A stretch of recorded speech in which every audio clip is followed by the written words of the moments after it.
Product pricing is one of the most important decisions you have to make for your store. It covers everything from your business finances to your product's place in the market, and it's not a decision that you're only going to have to make once. Hey, it's Nora from Printful. Deciding on a product price affects how well your online store performs among competitors and how much profit you make. If you stay till the end of this video, I'll show you the 4 steps you need to make when pricing your print-on-demand products. I'll also go through the pricing process with the Printful t-shirt as an example. Before we begin, make sure you subscribe to our channel and tap on the little bell icon to get notified about our latest videos and never miss out on new ways to make your store more successful. Get ready to take notes. There's no one perfect way to price your product, and there certainly isn't a perfect price I can just go out and share with you. Each case will be different, but in this video I will show you how to approach every pricing decision with calculated care. Buckle up for step 1, assess your product cost. The most important objective of your product price is that it needs to sustain your business. Before you can worry about how you're priced in relation to your competitors and how your prices meet customer expectations, you need to make sure you found a sustainable base price. If you price your products at a loss, it's going to be almost impossible to grow and scale. That's why you need to assess your expenses. Product cost is the total value you spend to create and sell your product. If you sell print-on-demand or dropshipping products, you're going to start with the price you pay for the production of each item, but there are also other expenses involved. 1. Design costs. If you're outsourcing design services, one way to take design costs in mind is to divide the price you pay for the designer with the number of product items you expect to sell.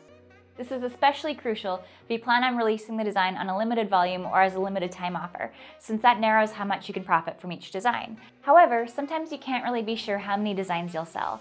If this is the case, you can go the other way around. Once you have your price and know your profit margin, see how many units of your product you need to sell to break even at your chosen price. This way, you'll at least know the minimum number you need to sell and can adjust your profit margin if you think the number is too high. We'll go through this process together at the end of the video, so keep this in mind. If you create designs yourself, it's tempting to ignore design costs to keep the retail price low. Of course, there are many tools that will help you create designs for free, like the Printful mockup generator. However, that is still valuable time spent on your product, so make sure you're paying yourself for it. My best suggestion is to come up with a realistic hourly rate for your own work, then add that to the product cost. This will also help you evaluate the effectiveness of the time you spend working on your business. 2. Production costs. With print-on-demand services, the production cost is covered in the price you pay for each item. You can find Printful's product prices on our product page or when adding products to your store. More on that process later in the video. 3. Shipping costs. While your print-on-demand service will ship products for you, it's an extra cost for your customers. You need to consider what kind of shipping rates to offer your customers, and if you choose a flat rate, make sure that covers the rate your POD provider is charging you. The shipping price will vary based on your product, fulfillment location, and destination. Watch our video on shipping to find out how Printful deals with shipping, and go to our shipping page to see our flat rates. Another way to deal with shipping is that instead of charging your customers extra for shipping, you can offer it free instead. Customers are 4 to 5 times more likely to pay for something if you offer them free shipping. You can do that by including the rates in your product-based price so you don't have to pay for shipping out of pocket. Even if it makes your product prices higher, shoppers just can't resist getting something for free. You can learn more about it in our sales psychology video, link in the description below. Next, we have taxes. Depending on where your customer lives, Printful may charge tax on your orders, such as sales tax in the US, VAT in the EU, or GST in Australia. You may also be liable to collect tax from your customers. Depending on the situation, these expenses may also go into your product price. The sum may vary from 4% to 10% in the United States and from 17% to 27% in the European Union, and may be calculated from a different base price in each place. There's no way to predict the exact rate before you know the location of your customer. That's why we strongly recommend you consult a tax specialist on your specific situation to find out what you need to have in mind when calculating taxes for your product price. If you want to know more about how Printful calculates and collects taxes, check out our FAQ. And finally, to sell online, you're bound to use one platform or another. From e-commerce platforms and marketplaces to payment processors, there are various costs that you have to keep in mind when setting up and running your online store.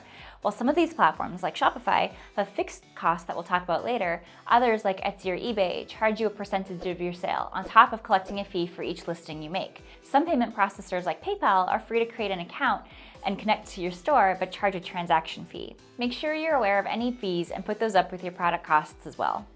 Step 2, add a profit margin. Once you've got all your variable product costs together, add them up and count in profit into your price. This is where you can play around and have fun. Adjust your profit to match your upsell competitors and try out different pricing strategies. More on them later. Consider the overall market and make sure your price falls within what's acceptable. If you're selling at a price 2 times higher than all of your competitors, it might be challenging to make a sale. At the same time, keep in mind the work you put into your store and don't go too low. If you're putting in long hours and the profit margin doesn't cover for all that work, you either need to reconsider your margin or how effective you are when working on your store. Once the profit margin is set at, say, 20%, it's time to take in mind other costs that it will have to cover. Step 3, add up other costs. It's no secret, there are many other costs involved in keeping an online store, not just what you have to spend to get the product to your customer. Fixed costs like monthly e-commerce platform subscriptions and other services, your advertising budget and internet bill, all of that adds up. Now take all of your monthly expenses and divide them by your profit margin to see how many products you'd need to sell in a month to break even. If the minimum number of designs to sell or the retail price becomes unrealistic, you have to either adjust your costs or lower your expenses. Balancing your budget is going to be an ongoing process, and you need to be prepared for that. To sum up, your retail price should consist of all your product costs plus your profit margin. Your product costs might include designing, production, and shipping costs, as well as taxes and platform fees per order. You can adjust your profit margin as you see fit and what your competitors dictate, but be sure to take in mind other costs and calculate the minimum number of orders you have to sell to cover them. When you have this process set up, you can move on to step 4, reviewing your prices. As I said before, pricing is not a decision that you're only going to make once. One reason to change up your prices is to make sure you're covering for all of your costs and your hard work. Another is to try out different pricing strategies as a selling tactic. Here are some you could consider. First, market or competition-oriented pricing. I mentioned this before. A big part of picking your price is making sure that it falls within the overall acceptable price for your market. You might find sales becoming challenging if you're selling at a price 2 times higher than all of your competitors, but there is a way to pull it off. To do market or competition-oriented pricing, you have to start off by comparing your products with similar items on the market and see what the average price is. It'll give you an overall idea of the potential price range. There are 3 main tactics that you can choose from here. First, pricing above the market average. Outrun your competition by adding more value to the shopping experience. You can do this by offering free gifts or personalized messages to each order, or go for a higher quality visual presentation with professional photos and store design. Second, pricing the same as the market. This is a safer bet if you want to cover a large target audience and still make some profit. This will put you in the same price league as your competitors, and you'll be able to attract the same customer audience they do. Or third, pricing below the market average. This way you can undermine your competitors with more appealing prices, possibly steal some of their customers. But be careful. If you severely underprice a product, it can fail to cover all of your costs and even seem sketchy to your customers. Second, demand or dynamic pricing. Demand or dynamic pricing requires you to be constantly in the loop with recent market trends and customer desires. Here, product prices depend on demand and seasonality, which means you need to change prices frequently. For example, you could push prices up for hoodies and beanies during the fall and winter and lower them in the summer. Third, anchor pricing. Chances are you've already seen anchor pricing in action. A brand sets up an imaginary anchor price only to immediately announce a lower discount price. The discount seems appealing, so it's more likely to boost sales from people scouting the internet for bargain deals. Fourth, discount pricing. Discount pricing is similar to anchor pricing. The only difference is that the starting price actually exists on your store. You set up a starting price that is higher than the average market price and then frequently host sales, drawing in bargain shoppers. With this strategy, you'll receive most of your sales in bursts. Even if you don't plan on hosting regular sales, remember popular e-commerce events like Black Friday and Cyber Monday. Your customers will expect to see deals on your site on these days. So, while choosing a price for your product, leave some room for future discounts. Don't put yourself in a situation where any discount would make you cover your expenses out of your own pocket. Fifth, penetration pricing. With this strategy, you enter the market with a below the average price to attract a larger customer base, and then gradually raise your prices as you grow the number of loyal customers. You'll see this strategy in action quite often with startup companies that grow into market leaders, like Netflix, for example. It's tempting to sit back and leave your prices as they are, but that would be a mistake. Demand for your products might rise or decrease, some additional product costs might come along, and your retail product price should always change as a result. Now we get to the fun part, actually putting all that we just learned into practice. For this example, I'm going to price a classic Printful shirt on a Shopify store. I created a special Excel sheet for this. You can find it in the description below and follow along as we go, or create a copy and use it as a basis for your own work. Remember that this is only an example of the process you're going to go through. By the time you're watching this video, any costs I mentioned here might have changed, so don't take them for granted. Do your own research to get the most accurate cost assessment. Step 1. Assess your product cost. Let's start with the design costs. I made this design myself using Printful's free sample designs and mockup generator. It took me only about 10 minutes to make, but I'm still going to value that time and calculate my design price. My hourly rate will be $45 an hour, and I'm going to multiply that by the time I spend on my design, which is 1/6 of an hour. That's $7.50 for this design. If I could sell 10 designs like these, that would mean 75 cents per design. However, I would rather add this to my fixed cost later and see the minimum number of designs I have to sell to break even. Next, we have production costs. While you can see some of Printful prices on the product page, the final product price for each order depends on factors like production technique, print placement, product color, size, and fulfillment location. To get the most accurate price, use our product push generator to push products to your store. For this shirt, I'm going to print on the front as well as an outside label on the back. Be sure to choose all the colors and sizes you plan to offer on your store, because different colors and sizes can have different prices. And keep in mind where your customers are located to choose the colors and sizes that are stocked at the closest possible location to them. My chosen audience is going to be from the USA, so I'm going to keep that here. Now, after I choose my mockup and product descriptions here, we get to the pricing tab. As you can see, the Printful price differs based on the size and color of the shirt. There are 4 ways to approach the size difference to calculate your production cost. First, I could price each size or size group as different products. So this design in sizes extra small to extra large will cost me $14.98, but it will be $16.43 for size 2XL. Building prices this way, I'll end up with a different retail price for size 2XL, which is not always ideal. This brings us to the second option. Second, I could calculate the product cost by the most expensive size. This time that would be $16.43.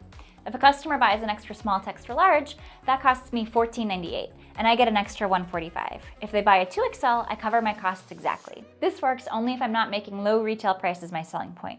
For that, every dollar counts. Next, I could calculate the product cost by the less expensive size. If a customer buys an XS to XL, I cover my costs exactly. If they buy a 2XL, I pay that $1.45 out of pocket, taking away from my profit, but keeping my prices low.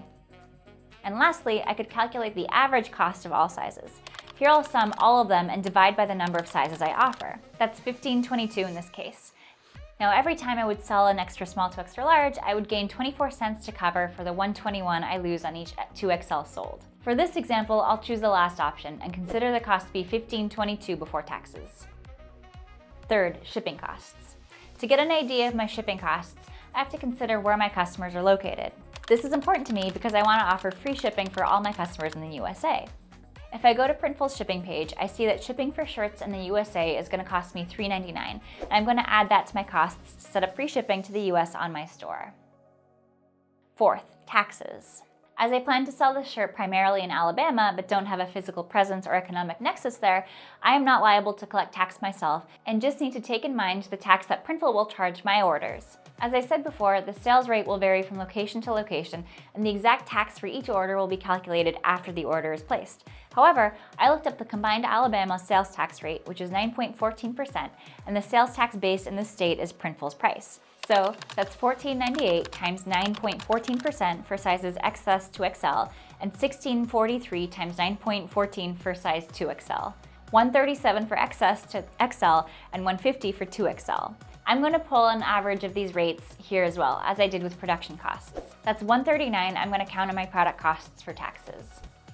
Remember to consult a tax specialist on your specific situation to find out what you need to keep in mind when calculating taxes for your product price.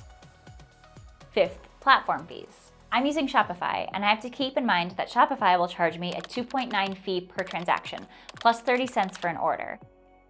I don't have any other fees per product that I'm aware of, so I can go ahead and count all of these up. $15.22 for production costs, $3.99 for shipping, $1.39 for taxes, 30 cents to Shopify, plus 2.9% of my retail price to keep in mind. That's $20.90 plus 2.9% from the retail price. Step 2, add a profit margin. Next, I'm going to add my profit margin. To begin my calculations, I'm going to set that at 20% on top of my costs. That's $20.90 plus 20% equals $25.08. I'm going to round that up to $26. Now that I know my retail price, I have to take in mind the 2.9% Shopify is going to charge for my orders, which would be 75 cents, making my costs $21.65 and my profit margin $4.33. Step 3, add up other costs. Now I have to see what other costs I have per month. My Shopify basic subscription costs me $29 a month. In addition to that, I bought a domain from domain.com to look more professional. That costs me $9.99 a year, which I'll divide by 12 to get a monthly overview. That's 83 cents per month. And don't forget to add the design cost, which was $7.50. Let's add up my monthly costs, $37.33, and divide them by my profit margin, $4.33. Looks like I have to sell a minimum of 8 to 9 designs a month to cover all of my costs, and more if I want to start profiting off my work. Remember that this will never be a zero-sum game. The product costs may still vary from order to order because of customer location, taxes, and other variables. And you may want to change your retail prices frequently depending on the competition, season, or a specific pricing strategy you choose to adapt. This work has just begun, but you're on the right path. Come back to your product pricing strategies on a regular basis. Go over your product costs and see if there have been any changes, or try out something new and keep up the good work. You can find a checklist of all 4 steps and the resources I mentioned to help you along the way in the description below. What's your experience with product pricing been so far? Have you been using any of the strategies I mentioned? Let me know in the comments below. Hey, I hope you enjoyed that video. Don't forget to subscribe to never miss out on our latest content and check out other videos on our channel to help your store become more successful.